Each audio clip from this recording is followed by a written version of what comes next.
The battle for the mind of North America will be fought in the video arena.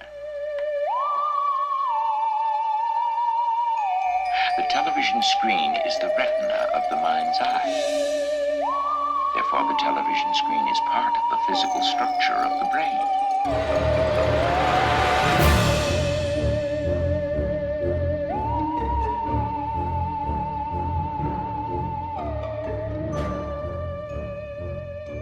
All right, well, welcome to episode 9. This is season 2, technically the first episode of season 2, but technically episode 9. We're doing The Quest, 1986. Jason is with me. Hello, and I want to think of this always as frog dreaming. Yeah, and then, so for this season, obviously, we're going to try and dig up some little lesser-known Australian movies. This one I picked because this wasn't something that I'd seen. And, you know, I thought that Really? I'd seen a lot of it. Yeah, growing up. And this is an oddball one. You know how I found this? Remember when we were watching DEFCON 4 and the guy who played Gideon Hayes, Kevin King? Okay. Yeah, he's in this movie. What? Yeah, it's just a bit part. He's in it. But that's how I discovered this, because I was looking up that actor, Kevin King, and I was like, what is this? So, Dude gets around.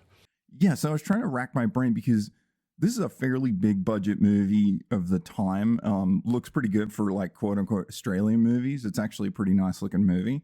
And I was like, how did I never see this like in the video store? Well, this is like, because I assumed you had seen it, because this is basically a kid's movie. Yeah. And there's a bunch of kids in it, and I know your feelings on that. So I had to assume this was something you saw as a kid and kind of remembered. But wow, I'm shocked by this. Yeah, no, I just out of nowhere, I don't know how I missed it for so long. And I was like, this is something I totally would have rented, because I rented the entire video store back to front, everything so many times. Yeah. So I was like, how did I miss this? And then I was looking at, so in the US, it was released as The Quest, right? And it has a pretty cool cover, right? Poster. And then it had that 2-sheet poster that looks really cool. The yellow with the helicopter coming down and the creature coming out of the lake and the kids holding like a lightsaber.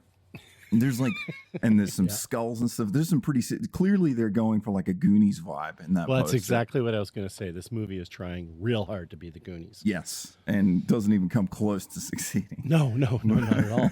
But it's funny because I'm watching it at the beginning, and you know when he's doing his thing, I'm going to jump a little bit, but he's got his bike that's configured to ride on the railroad tracks and stuff, Right. and I just got like, and it was like, well, that's the what's his name from Data.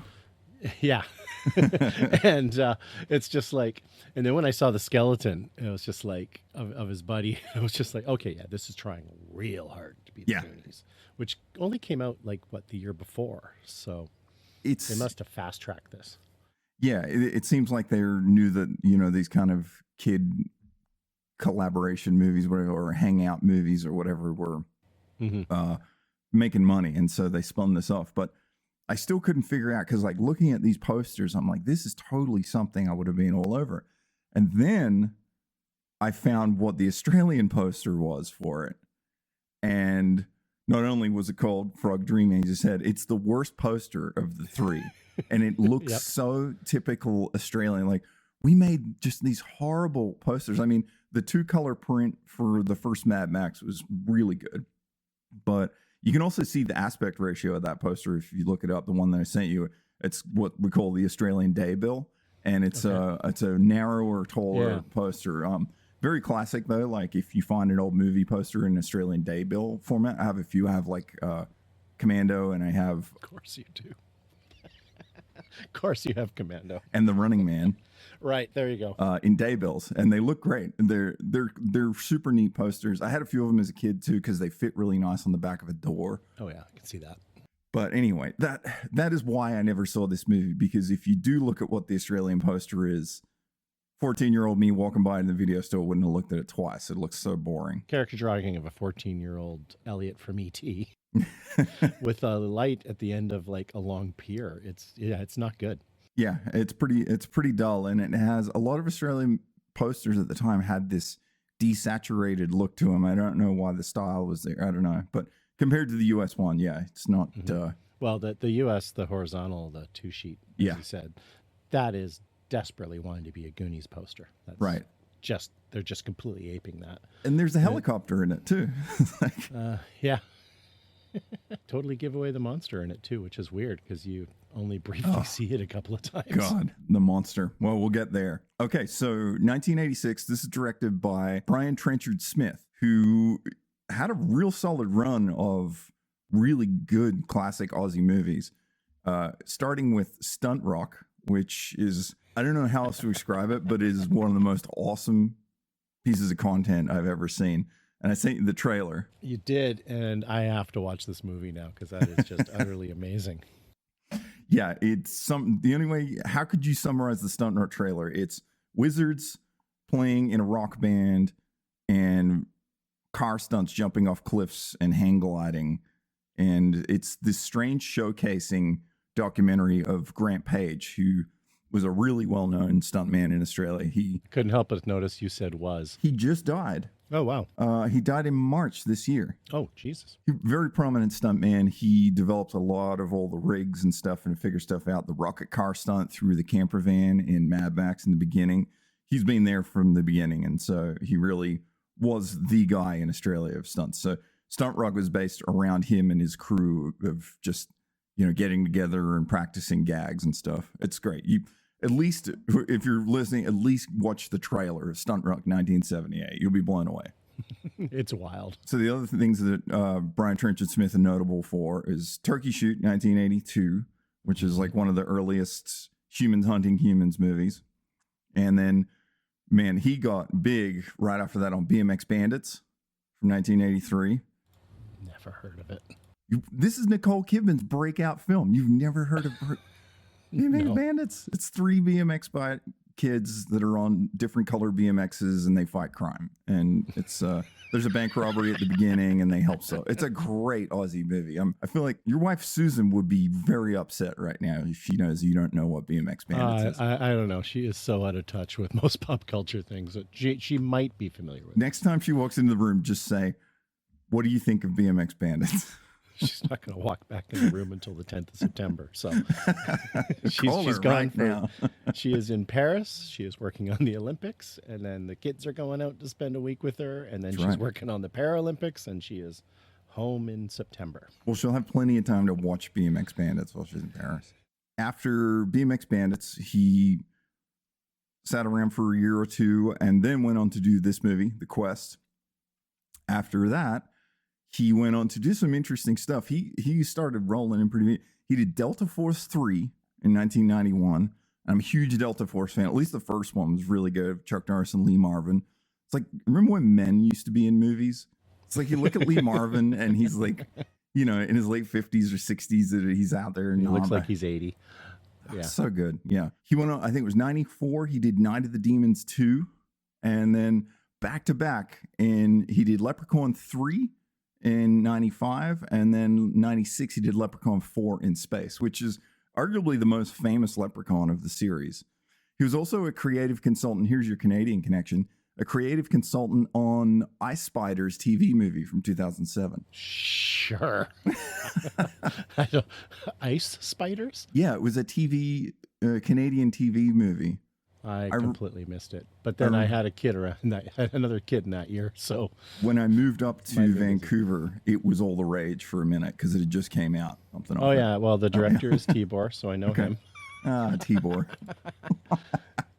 So right off the bat in the opening title sequence, the movie actually looks pretty good. Like, it's one of the better movies we've watched so far outside of The Brood. It's just nice to see something that actually is shot well. It's shot well. The story mostly flows. There's some definite things that aren't explained that should be, but like it takes forever to figure out why Henry Thomas is living in Australia. Yes. They take forever to explain why this kid with an American accent's hanging out with all these Aussies, but his parents died and he's living with his uncle. Pretty simple. It's pretty simple, but it takes way too long to get there because I'm like, what? Did I miss something? Yeah. Yeah, and it starts in this, it's almost like this Nat Geo style thing where there's all these close-up shots of frogs and goannas and stuff like that. And then across the titles, just showcasing some of the wildlife. Mm-hmm. And then lo and behold, our first opening scene is a quarry. It's like, I feel like the quarry is always... We should have named this podcast, Tales from the Quarry or something like that. Yeah. It's over and over again. All these movies are just set in quarries, which are just, for some reason, I guess it's an interesting location, and they're cheap, right, to get a hold of. I don't know why. Definitely cheap. Yeah. What I find funny about it, though, is they make this, it's a good sized pond, as they call it. It's a pond, and it's a borderline lake. It's murky water. It's definitely a quarry, although no one ever refers to it as that. And what I love is that no one seems to know this place exists, even though there's a guy who lives there, right, who's got obviously property on it, who, starts off, he's fishing in his boat, and he's been there for a while from what you gather, but he's dressed really strangely for a dude fishing. Like, he's got I don't know what kind of hat you call it, but it's almost like a dressier hat. He's basically wearing a sport coat. It's filthy, but he looks like he would be somebody who popped up for one episode on Gilligan's Island. Yes, he does, actually. Totally looks like that. Yeah, totally. He just is in this quarry, and the water starts bubbling as if he'd never seen it do this before for some reason. Mm-hmm. He swims to shore, and his boat gets consumed by the bubbles, and that's kind of it. But later on, he's dead in a full-on skeleton, like he's been... Yes, I don't understand how they get there to that. Like they don't explain it or anything, but they find him as a skeleton. That skeleton looks like it's 80 years old. Yes. And it's been 2 days? Yeah, maybe? If that. Yeah, pretty strange. So then we have that establishing classic, monster scene where you don't really see anything and somebody dies. And then we get into the actual sort of meat of the characters in the movie, and we go into this little town. Yeah, and so it just drops us straight in on these establishing shots of the town, and then we meet Cody, right? Cody, he's just working on his bike. Yeah, he's got some contraption, and it's actually kind of awesome. He's got like this contraption that allows him to put his bike on the train tracks. Yeah, and so you kind of get this panning around of this shop, and he has this incredible workshop. But you get a little idea that he's into some gadgets, and he has some abilities to, build or create stuff or whatever. It's trying to sort of play him up as a kind of a smart kid to whatever extent that is. And so this is, Thomas Cody, as we know from E.T., which I never saw. Henry Thomas. Thomas. Thomas Cody. Thomas Cody. Thomas as Cody, yeah. And yes. Henry Thomas, he was Elliot. That's right. Which I just never saw E.T. It was on and stuff. Maybe I've watched pieces of it all collectively, by now, but I never actually sat down and watched the whole thing. Well, I am an old man, so I saw E.T. in the theater. Oh, yeah. But it was one of those ones that was being re-released like every other year kind of thing. Sure. It's yeah. It's like Star Wars I must have saw in the theater 6-7 times, because they would re-release it like every couple of years later. It would get re-released to theaters, and then they'd put it out just before the sequels would come out. Sure. So before Empire, you could watch Star Wars in the theater a few months before, and before Return of the Jedi, same thing. So, yeah, I just saw it so many times in the theaters. Yeah, I have no desire to watch the walkie-talkie edit of this movie, where they removed all the guns from the FBI. It's dumb. He was memorably for me. He was in Fire in the Sky. Oh, that's right. Yes. D.B. Sweeney. Again, another one I saw in the theater. I actually really liked Fire in the Sky. God, I love that movie. It's so good. Travis Walton is one of the most believable, or one of the most real UFO abductees on Earth. I truly believe everything that happened with this man. The movie in general is great as well. Robert Patrick, of course, I think that's my favorite role of his. Yep. It's, a little more dynamic than T-1000. Henry Thomas guy, he works. He's in tons of stuff, but it's just nothing I've seen. Or I don't think he worked for quite a while.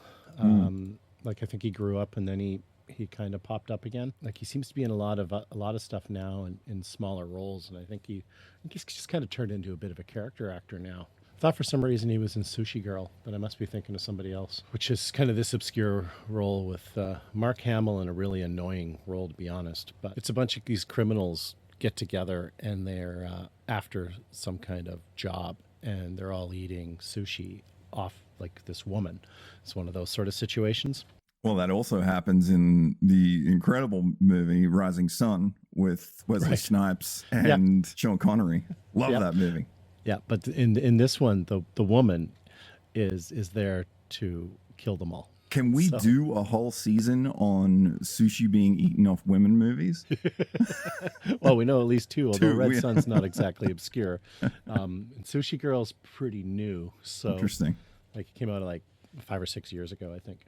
Huh, never heard of it. So back on the story, basically our intro to Cody is he finishes making this contraption for his bike. He takes it down to the railway, and as he's taking it down there, everybody through the town are seeing and hearing that he's going to be doing it.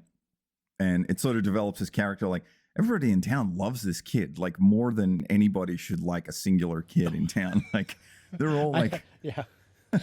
Well, they're all cheering him on, first of all. And he's trying to see if he can apparently get to school in 3 minutes or something. It's like is what he's trying to do.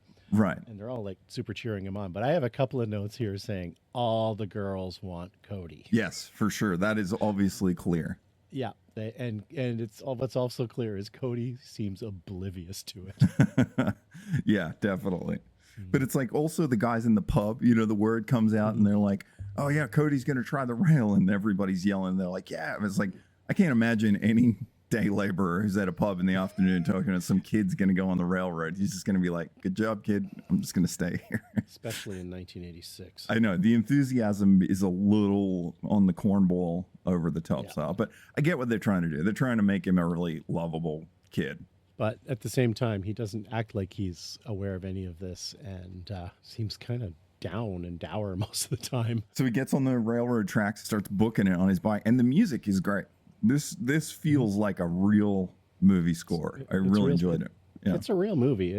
The movie is solid. It's not like some of the more, cheap stuff we've seen done that's been thrown together. This is a properly made, professionally made movie. It's just the story's not quite there, and the I don't know if a bunch of stuff got thrown on the editing floor or whatever, but there's some stuff that doesn't quite make sense in it. Yeah, the payoff hurt me a lot, but we can talk about that when we get there. Yeah, we'll get there. Yeah. So there's one intercut scene that introduces the guy named Gaza, where Cody's out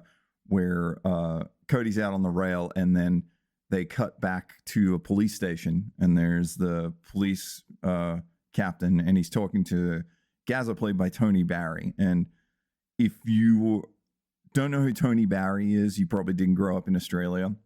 He was just one of the most prominent actors in TV and movies ever. Very good actor. He only passed away recently, but he was a very staple in all these Australian movies. Yeah, he looked really familiar, but it didn't like pop as to when I looked him up as to what I'd seen him in. Yeah. Although scrolling down through him, I see Rake, which Susan just devoured when it came out. Oh, there you go. Yeah. There's the odd Australian show she just latches onto still, even though she's lived in Canada longer than she did Australia at this point. Right. Yeah, he looked very familiar, so he has to have been in something I saw, but I'm just not seeing what it is. Very enjoyable to watch. He just nails every part. And, something like this is a pretty cornball movie. He still has the, he still puts the effort in just as much. He's like just one of those professionals, I really like his stuff. He looks kind of like that dude from Men at Work, Colin Hay, too. Oh, yeah. Great. It's just overkill, Sam. Yeah. So what happens after this? Then the kid finishes the railway thing. He makes it, right, in time, and everybody makes sort of it, but cheers him on. But for whatever reason, he doesn't have brakes. And the first thing I thought of was like, what, you built this whole contraption without brakes? But right. He later says they fail. Yeah. But he's going along going, I have no brakes. I have no brakes. And That's I right. just could have thought, did you just forget to put brakes on it? But no, he says they failed. And then he's able to, there's one of those like short little, maintenance crew train cars coming at him, which is just like two guys in it. And it's only like, 6 feet long or whatever. And he's like, they're coming for head on. Somehow he manages to jump the track. And he goes flying down a hill. A tree branch he takes to the chest.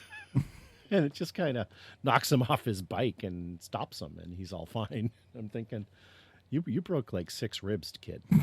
Yeah, they try and really pump up the drama, I think, or the risk factor on a lot of this stuff to try and make it more exciting, because it has a lot of buildup, but yeah, nothing really happens at the end. And then does he go back to his house, or are we back at the girls' house where they're cooking dinner with the chicken foot? Just such a weird.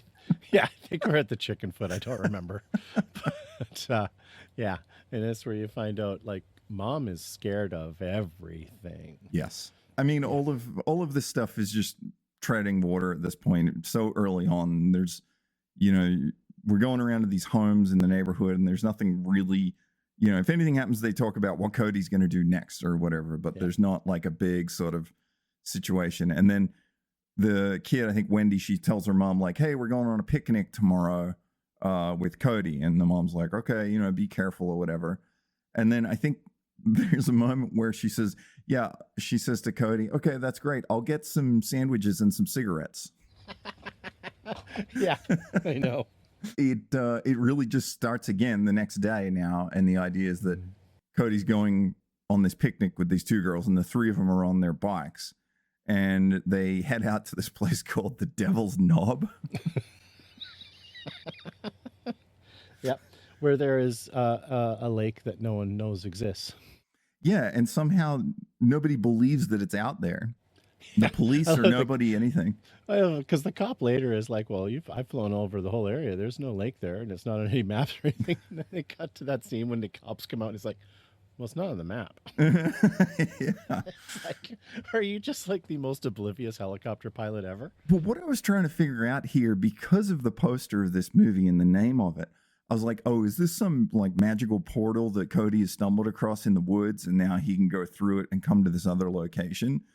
But none of that really happens. It just exists, and nobody knew it was there for some reason, but he'd found it. Except for the dentist fisherman who gets killed. Yes, who has a house there. Who was from Sydney, supposedly, I think they said. Yeah, he's from Sydney. Yeah, it was cool seeing this, all them riding along these trails with all the ferns and stuff. It really reminded me of childhood, the Wadigan Forest we grew up in. It's just all the same type of stuff we would ride around, and yeah, it was kind of neat to see.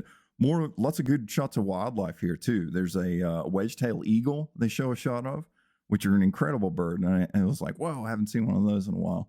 Still good looking stuff, but they just traverse along this path, and then they're this is the first time you hear about Cody mention the word frog dreaming, right? He's talking about this area, and the girls get scared, and they ask whether or not blackfellas are going to be there.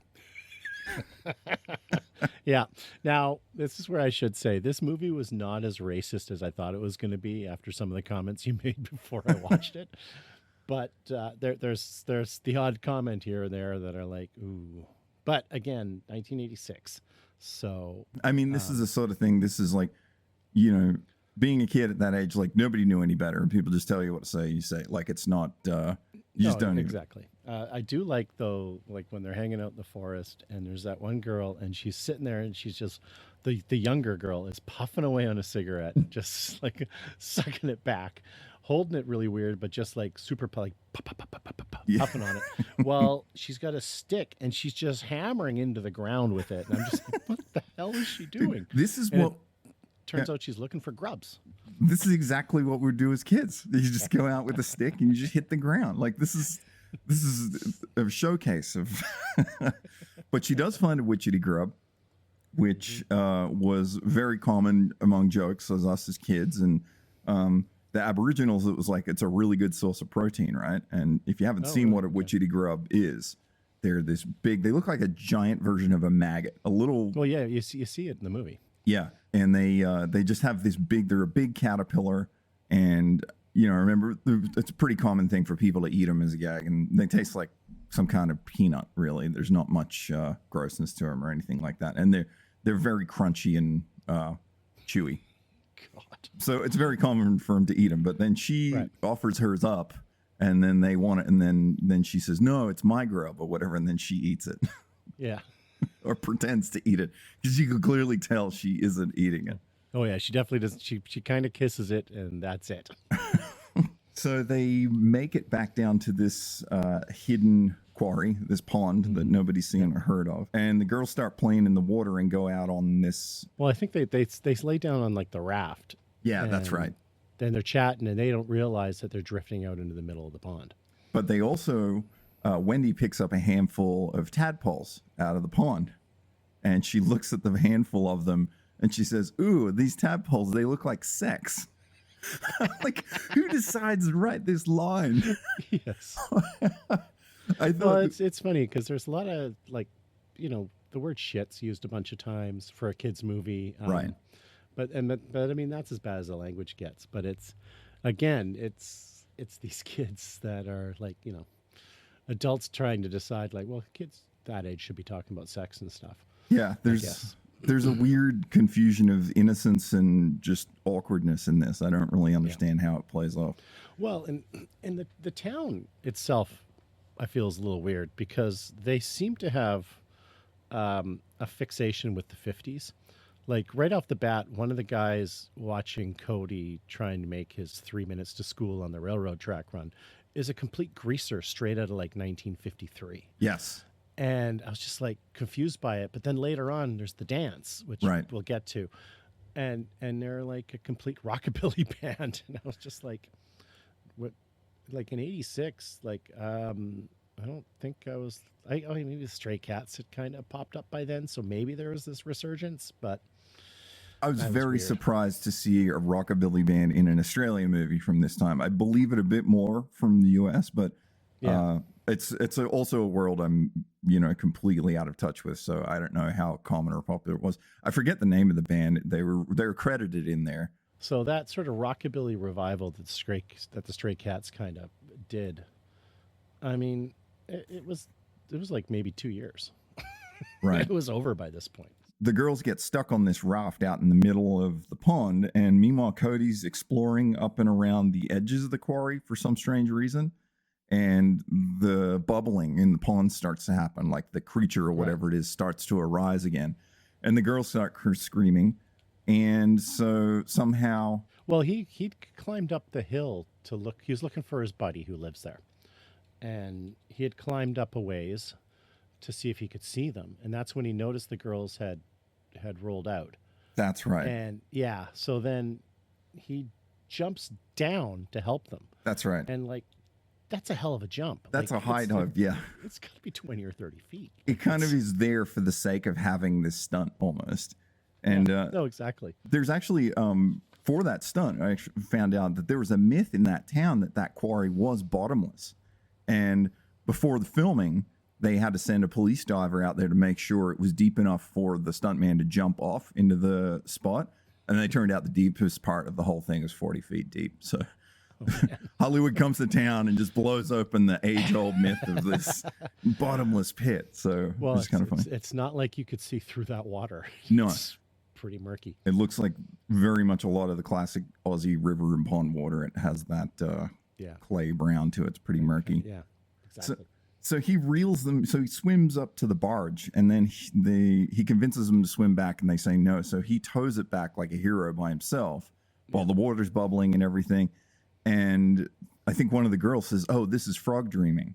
All I remember is after he jumps, one of the younger girls says, "That's probably the coolest thing I've ever seen in my life." That's right. Again, because all the girls want Cody. Yeah, he's the cool American kid. Yeah. And so they get back to the shore, and then they open up Neville's little living quarters, the guy from the very beginning, and that's where we spot the dead body, which... Skeleton. It's just a skeleton. It's like... He looks decomposed like One-Eyed Willie, though. Like, he's just so just disheveled and leathery skin. I don't know how he got there, why he got there, and why he looks like that if he was eaten by this monster underwater. Well, exactly. It makes absolutely no sense, other than the fact that they thought, like in the Goonies, they find a skeleton. Yeah. And then this is the point where they all scream and run, and then Cody goes and tells the police, and that's, again, another time where they're like, there's nothing out here, and they drive back to look at the body. And they're all don't believe Cody that this place exists. It's just, but then they find it. That's when you got the cop staring at the water going, well, it's not on the map. Yeah. It's a good line. Hard cut. Yeah. It's like played for humor, but it's timed so weird. It is. It's very strange. And then the other funny part about this is then we cut back to Wendy's house and she comes home and her mom says, "Oh, how was your day?" And she's like, and Wendy says, "Yeah, Mom, we went to Devil's Cock." And I was like, and then the mom is just like, "No, it's Devil's Knob, Wendy. It's Devil's Knob." Yeah.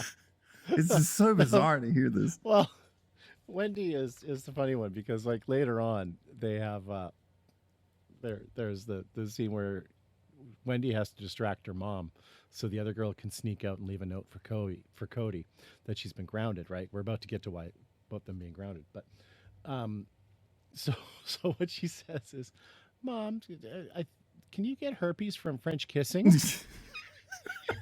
And the mom just like grabs her by the face and starts like looking in her mouth and stuff, and just like again, yeah, there's just these front-loaded gags that I'm just like watching it. And I'm like, I don't think these are the things that kids should be talking about in movies now. Listen to me, God.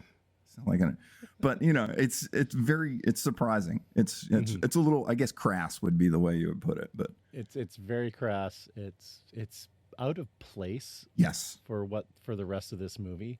Like it would make sense if this was an adult comedy and you had a kid that acted like this, right? But you wouldn't put it in a kids movie because you don't want kids to emulate. And these kids, for the most part, are like really wholesome too. There's nothing that says otherwise. So it's very strange when it pops up. It's weird. It's just it's one of those sort of weird decisions they made, and it's funny. I mean, it is funny. I laughed out loud at the French kissing comment, but again, it was just out of place. So, Jason, let me ask you this. Do you know what a bunyip is? I do know what a bunyip is. I am married to an Australian. Right. Okay. So we had a children's book, something or other, the bunyip of, I don't remember. I can picture the cover. But it's like this weird creature. They're not as cool as drop bears, I can tell you that much. Definitely not.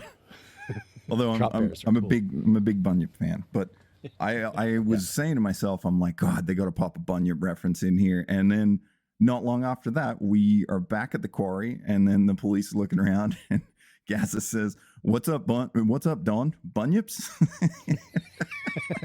Yep. So they're kind of making a joke on it. And then we end up back at Cody's house in the garage where Gaza is, and Cody's working on something. And this is a really weird scene. Gaza comes in and says, "Hey, Cody, come here. I got something for you." And they walk over to this car under a cover, and Gaza pulls the cover off, and it's like a mint, like drop top 55 Chevy, and the thing is beautiful. And Cody doesn't really say anything about it. He's like, he's not that. He doesn't really care that much. But he climbs right into the driver's seat. He climbs right in, and then Gaza says a great line. He says, "Flashes a rat with a gold tooth, eh?" You know. And Cody sits in it, and I think he's supposed to be stoked, but I think this is just bad acting or bad directing because there's zero excitement from this kid, and this is an incredible vehicle. But it's also the only time we see the car, so... Well, there's one other shot where they're driving it, but they sit in it, and then Gaza brings up the word donkogen. Right. Yeah, which I'd never heard of before, but I think that's a part of the Aboriginal, like, Dreamtime stuff. Should know my history better, but... So there's something here between this. There's these two things. There's the frog dreaming and the donkogen, and I don't know specifically what it's about. We don't really learn entirely what it is, and then they just have this boring conversation really quick, and then I think we go back to the cops, and they're putting up a sign now: "Don't go near this pond that they've discovered." And then we see an Aborigine who's up on the hill, and he's sort of giving him a death stare while they're doing it. And I don't know if he's sort of saying don't come here, or if he's just curious of what they're doing. Again, doesn't really track very well. It's hard to figure out what's going on. Yep. Yeah, they allude a little bit here and there to Aboriginal myths and things, but they don't. And I think this is a part of Australia is very restricted, or was, on funding and stuff for movies, where if you have to have a certain amount of cultural content to sort of get them launched. I think this is a big part of how this movie, and especially why it was launched as Frog Dreaming and everything else. At least back then, there was a big push for tax incentives and stuff like that. If you would include all this lore and stuff. And then I think Cody goes to a construction site and he talks to some other Aborigine, there's one Aborigine guy there that I guess he knows. And right. He asks, what do you know about this? Do you know what Donkagen is? What's frog dreaming or how does it work or whatever? Yeah. But we don't really get an answer. And he's talking to the guy at the construction site. And the guy just says, Charlie Pride. And he's kind of like, he looks at him funny and goes like, the country and western singer?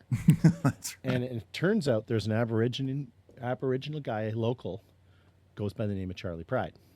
Right. So that's when he gets on his bike and he goes to I don't know. I mean, here we'd call it a reservation. I don't know what they are in Australia. Yeah. It's just where, a bunch of Aborigines are living together using like a shopping cart as a crab trap. Crab net. Yeah, the thing is awesome. Which is, it's genius. It's actually really good. I thought that's really smart. Yeah, because he rides the boat with them. Yeah. They go out they're just collecting their stuff and then they're pulling up and the next thing he's pulling this rope out of the water and it's a full-on shopping cart full of crabs. I was like, this is a great idea. Yeah, and then they start eating the crabs and it's like, oh, that looks freaking delicious. But so he gets in the boat and they're kind of laughing at him and stuff because he's the white kid. Yeah. But one by one they all kind of get off the boat as they head up the river, and then now it's like the dude who. Well, it's weird because the dude who's going to take him to Charlie Pride, asks if there's room on the boat for 2 more to see Charlie Pride. And the guy's like, sure. And they all get on, and that's when they're laughing and stuff. But then they all get off, and then the dude who he meets at the res, I guess, is the one who takes the boat further up the river with That's him. right. Which makes no sense whatsoever. No, It's not your boat. You asked if you could get on the boat. And it's now night, and he just drops the kid off. Yeah. And leaves. But this whole sequence, it goes on for a little while and it feels like, oh, this is the quote unquote quest from the movie. Because it's supposed to feel like this adventure. Like Cody's on this boat and he's going through and he gets dropped off and he walks through the woods and then he comes to this dock in the night. But it's not that much of an adventure because nothing really happens. Like it's just shots of him traversing and they're not, it's not treacherous or anything like that. But when he does show up to that dock and it's like there's like a ferryman at the end of the dock and it's lit really well. It looks awesome. It's like my favorite shot in the movie. It looks really cool. It's the dock from your narrow Australian poster that you hate so much. Yes, exactly. Yeah. But it's just not showcased very well in that poster. No, not at all. No, it looks very cool, and then you're supposed to be given and then he says, "Do you ever dance with the devil?" And I wanted to scream, "By the pale moonlight!" You would, nerd. Well, it's a few years before Batman, but still. Yeah. No, I caught that too. Yeah, and it's just so he goes down the dock, and there's like this creature down there, and then you just find out it's just a light with some stuff, bunch of stuff hanging, a lampshade, and some other things. But the silhouette of it looked cool. And then it did. Is this where Cody finds a lightsaber so they could put that on the poster too? Yeah. It's just like a neon light, and he picks it up and starts using it like it's a lightsaber. And then that's all he uses it for, and then hangs it back up. But in that 2-sheet poster, it is the hero on that poster. He's holding that like a lightsaber, and it's in the movie, Sam. It's legit on the poster. It's fine. I agree. It's dumb. And that's it. So it's like night, and then hard cut to the next day where he's on some other boat with a white guy who drives him back. Yeah. So he obviously spent the night on this pier. Was he supposed to learn something here or like gain like permission to go back to Frog Dreaming? I don't understand. I why. Don't know what the point of any of it was. He was, Charlie Parker didn't tell him anything. And other than give him some cryptic lines about dancing with the devil and stuff. And it just made me look like he was trying to scare him or something and see if the kid... Oh, because he asked if he was a man as well. Right. And he's like, I'm a boy. But yeah, nothing happens. No, nothing. Nothing is explained, nothing happens. And then he's just on a boat the next day coming back. I couldn't help but notice his uncle didn't bat an eye that he'd been gone. Right. He didn't care about that. And... No. Well, they were concerned about the leg of lamb missing. Yes. Because it's weird because Cody doesn't even come back. It just cuts to him back at the pond in the quarry. And he just yeets this big piece of meat attached to like a line into the pond. Yeah, And it's on like a grappling hook because I guess it needed to be a big fishing line kind yeah, of as thing. if a giant fishing hook with bait on it. And then we cut back to Gaz's house, and he opens the fridge, and there's a big empty spot in the fridge, and he's like, "Oh, he looks like he took my leg of lamb." And it was like, "What?" And then it was like, "Oh, I guess that's what Cody has." But now he's fishing for the Donkagen. He's trying to entice it, right? Because he's screaming at it, nothing happens.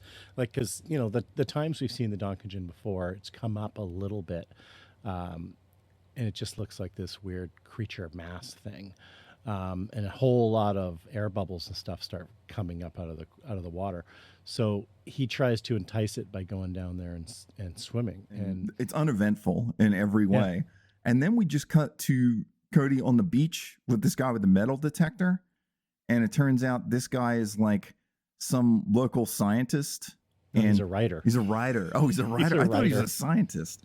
Nope, he's a writer, so he knows stuff. Okay, right. And then Cody asks him if he believes in monsters. Mm-hmm. We don't really get anything else. And then we go to Cody's shop. He's walking by, he's on his way back home, and he stops at the pet store, and he sees some goldfish for sale. You remember that? No, I It's don't a very remember short. this. It's after Cody leaves, he's pushing his bike along the sidewalk, and he stops at a pet store, and he looks in, and there's goldfish, and then like he gets this like idea, and he's like, because it's in like a little goldfish bowl, and you don't see what happens, and then we end up in his shop, and he's got the goldfish bowl up on his workbench. Right. Yeah, there you go. Yeah. That's where he got the idea from. That's where he builds his diving apparatus. He starts working on this diving suit, and then he convinces Wendy, hey, like, come back to the pond with me and help me out. National Geographic are going to like go crazy if we get a photo of this thing. So at this point now, he's just trying to get money, I guess. Like he doesn't even care about the monster or figuring out yeah. Yeah, because meanwhile Wendy is grounded, and we should say we've jumped up a bit. Oh yeah. So yeah, because she goes to his shop earlier on after her mom, like that's when the whole French kissing herpes thing comes up. That's so right. she can sneak out so that she can leave a note at his shop to explain why she can't go to the dance with him that night. Right. Because she's grounded, and of course the note immediately falls and is never seen. Cody goes to the dance, is completely He's all butthurt because she's she's stood up.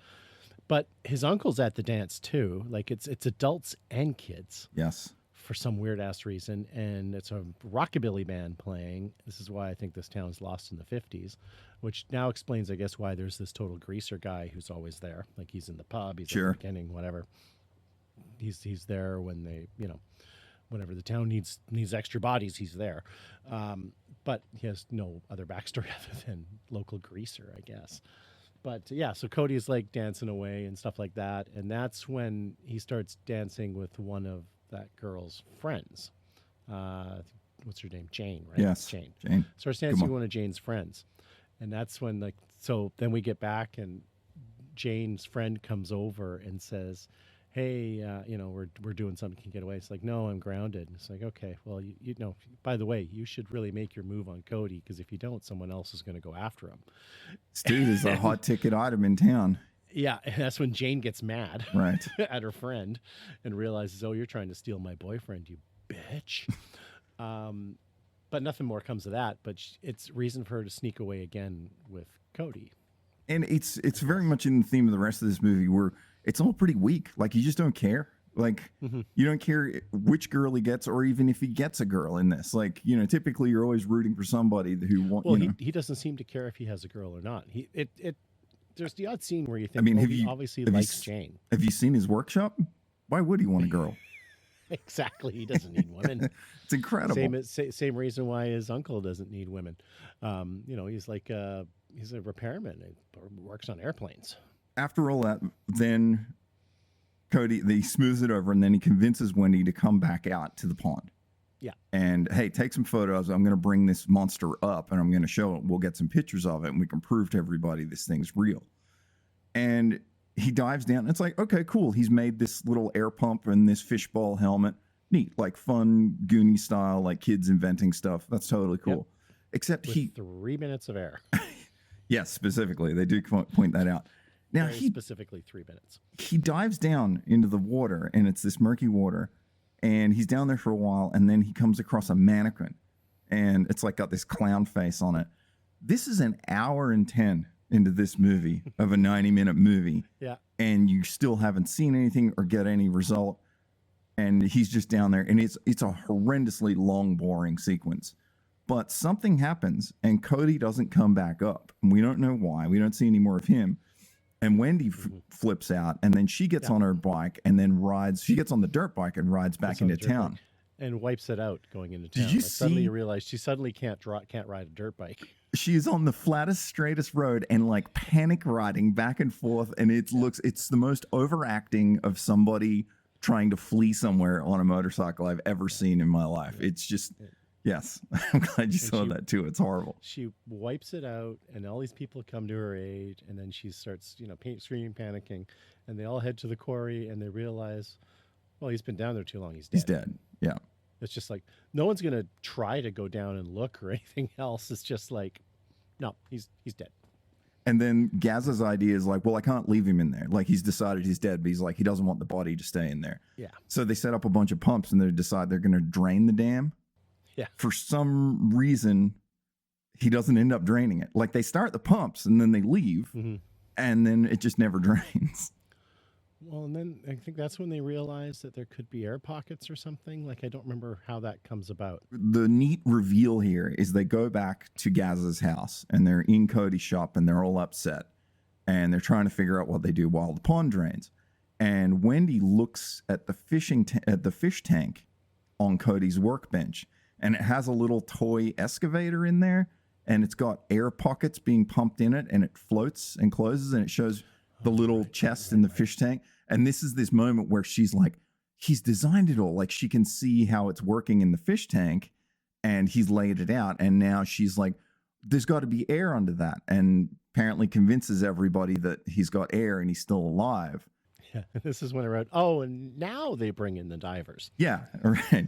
And so they're like, he's going to be alive. And so there's one shot of Westpac helicopter hovering above the thing, which is a great shot. It looks very cool. It reminded me of the super tragic scene from the Twilight Zone movie. It's a very similar thing where the helicopter's just above the water. But now we should point out is he's been down there for hours. Yes. Like 6 or 7 hours at least, because it's pitch black dark out now. And tell me why the helicopter is just there and drops a diver 2 feet into the water when the diver could have just showed up in a car and walked into the pond. Yeah, I don't know. I got the impression they airlifted the divers in. They were flying them in. I get you. Okay. So, but again, I guess it's just a way of getting a cool shot. And let's blow our budget. Because I would think they would fly the diver in near and then put him in a Jeep and then drive out there with all his gear instead of, he's like fully dive scuba gear ready to go out of the helicopter. Yeah, you'd think. Again, just for the poster, like the lightsaber. Yeah. But so they drop the divers in and they find him. Again, like when he takes a tree branch to the chest when he's flying down, at 60 kilometers an hour off of a train track down a hill on his bike. He's completely fine. Everything's good. And then this is the part of the movie that really cheesed me off, because Cody gets out and he makes it, and then the pond starts bubbling again. You're like, okay, here comes the bunyip, here comes the creature.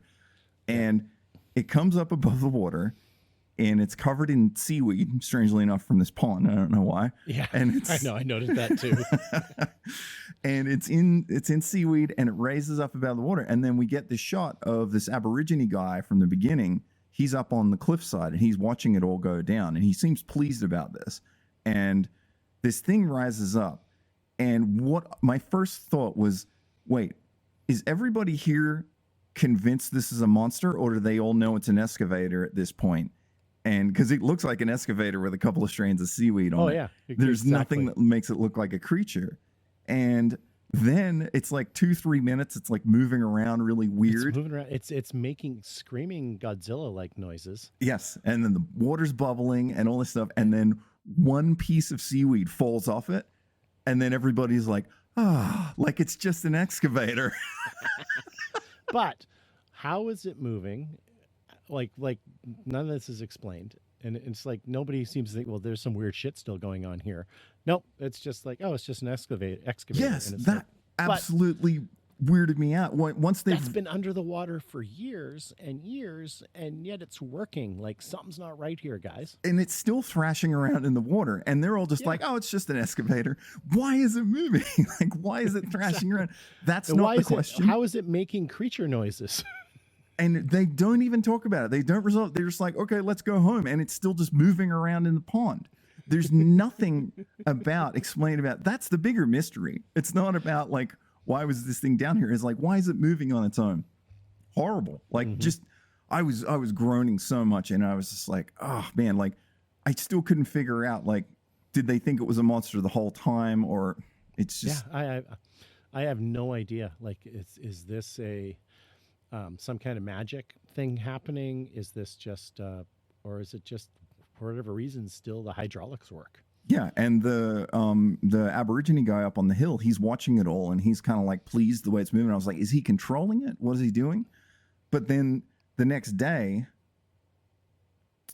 Cody meets this other Aboriginal guy who basically just says to him, Is he the bird dude? I'm trying to yes, remember. he's got One all of the them feather. intercut- Yeah, he's like the final boss. And he's like, yeah, they like intercut him with these images of a bird's head. yeah, I think it's a Tawny frogmouth. They're really cool little owls. I probably got that wrong. I can't remember exactly what. And he says to Cody, this is a frog dreaming, and there is a dream time. And then the pond just starts gobbling up all of the junk cars and stuff around it, and they all get dragged into it, and the credits roll. You got to set it up for a sequel. Horrible. This is not a good movie. No, not at all. This is not a good. I mean, I felt a little pain through Blue Monkey because I felt they weren't making the most of the situation. The only saving grace for this movie was the music and the look, but this just left me with way more questions than answered, and I wasn't entertained. I didn't like anything. It's not a good movie, Jason. No, it's not. And yet it's 6 out of 10 at IMDb. 6 out of 10? Yeah. And if you go down through the reviews, there's all sorts of people who saw this as a kid and loved it. That means that somebody says that they prefer to watch this than Starship Invasions twice. I don't think that's how the numbers work, but sure. Like God. I'm scrolling through it. 7 out of 10, cool adventure film for kids. 7 out of 10, decent tale of adventure, if nothing too extraordinary. A dream you haven't had before, also 7. One of my favorite movies as a kid, an entertaining family adventure, not bad at all. I mean, I'd have to have seen it as a kid to really decide if I have nostalgic attachment to this. But considering the other movies that I liked at the time, I can't imagine I would have loved rewatching this movie over and over again. No, I think if I saw this when I was like 7 or 8, I'd like it. But when this came out, I was a teenager. Yeah. It would have been. This is why I would have never watched it. Yeah, I don't know why I just feel so bothered by this movie. Like, it feels like a bigger waste of time for some reason. But again, I like seeing some of the Australian stuff, and I like the music, but there's no redeeming factor in this. I think this has been my least favorite movie we've watched so far. Oh, wow. Yeah. Okay. I enjoyed Empire of Ash and parts of Blue Monkey more than this. Yeah, no, I mean, I think I found this easier to watch than Firebird. But I mean that in hindsight has a lot of fun to it too. Yeah. But if you don't have to slog through all the boring driving sequences and stuff. But this isn't. It's because it's a reasonably well constructed movie. It's just not executed well. Yes. It's just They had the money and they had, yeah. Yeah, it just didn't come together properly. No. Yeah. Odd movie. Talking about the music, the composer is Brian May, which was, I noticed that in the opening credits, but then when I was listening to music, I'm like, this is definitely Brian May and it sounds good. You would know him from Mad Max and Road Warrior, Gallipoli, like classic, premium Aussie composer. Gallipoli is great too. That was kind of like Mel Gibson's breakout movie. If you haven't seen that, Yep. Yeah. Fantastic Aussie movie. I don't know if I've ever seen it in its entirety. I've known about it forever. So the one thing I wanted to catch before we did this episode was there was actually a documentary on this movie that came out on the 4K Blu-ray, which I feel almost bad putting this movie in now, knowing that there's a 4K Blu-ray copy of this movie, because if that exists, I mean, we're almost not deserving of it on this show, because this is a movie that will last. This is certainly not a lost movie. Exactly, but at the same time, I don't know how many Americans or North Americans, throw Canada in there and stuff, would even had a clue this thing existed. Sure, and now you don't watch it. So. And so on the Blu-ray, there's a documentary called "Looking Back on Frog Dreaming" from 2018. I couldn't find a copy, but it's like a 12-minute documentary on the making of, and it's a retrospective, right? So I was excited to check that out, because it would have been cool just to hear what people talk about the show, about the movie, but I couldn't get a hold of it. So we'll see. So it was released in the US as The Quest. Right. And Frog Dreaming wasn't just exclusive to Australia, but it was regionally exclusive. This was released in Sydney as Frog Dreaming, but specifically in Melbourne, it was actually released a month later as Cody's Bunyip. Weird. Yeah, right. And then here is your tie-in with about this trying to be a Goonies movie. In the UK, this movie was released as The Go Kids. So you can tell they're trying to cash in on it. But yeah. Yep. The only other stuff I found out about this is the director, Brian Trenchard Smith. Actually, this was originally to be directed by a guy named Russell Hagg. And for some reason, Brian Trenchard Smith replaced him. But that also happened on BMX Bandits. Russell Hagg was the original director of BMX Bandits. And then Brian Trenchard had to take over in pre-production or somewhere along the line. So Russell lost out. There's a producer connection between the two, and something that he's buddies with that brought him in to fix things. So, yeah, there's some kind of inner politics going on there, I thought, for back to back like that. But so what do you think, Jason? Would you remake it? No. Yeah. No. It's just I don't see that the story's not there. You'd have to change so much of it for it to be good that it wouldn't be what it is. Yeah.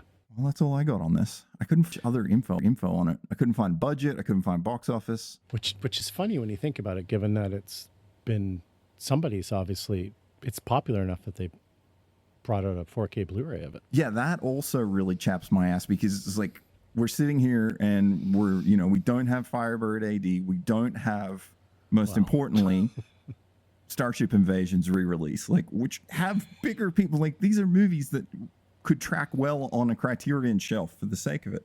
But yeah, well, they're not good enough to be considered for Criterion collections. But I guess what I'll say is it belongs on the show, but this is not the movie that deserved a 4K Blu-ray out of everything else we've watched. Oh yeah, totally. Yeah. So I mean, I could see like The Last Chase. Yes.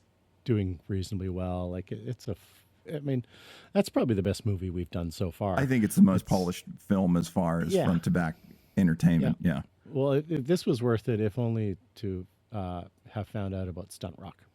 There you go. I'm glad there's a redeeming factor there. And if this is the reason I bring up Stunt Rock and you get to know it exists and somebody else hears this is worth all the effort. But for the most part, this is a classic case of we watch these movies so you don't have to. Exactly. And again, anything but casino. Thanks, man. Well, I'm looking. Thank you. I'm looking forward to your pick, and man, I'm hoping we can do something better, because I need to watch something better than this. Well, I'll come up with something. I got a few days. Great. Thanks, man. Right. Thanks, we'll man. Therefore, whatever appears on the television screen emerges as raw experience for those who watch it. Therefore, television is reality, and reality is less than television.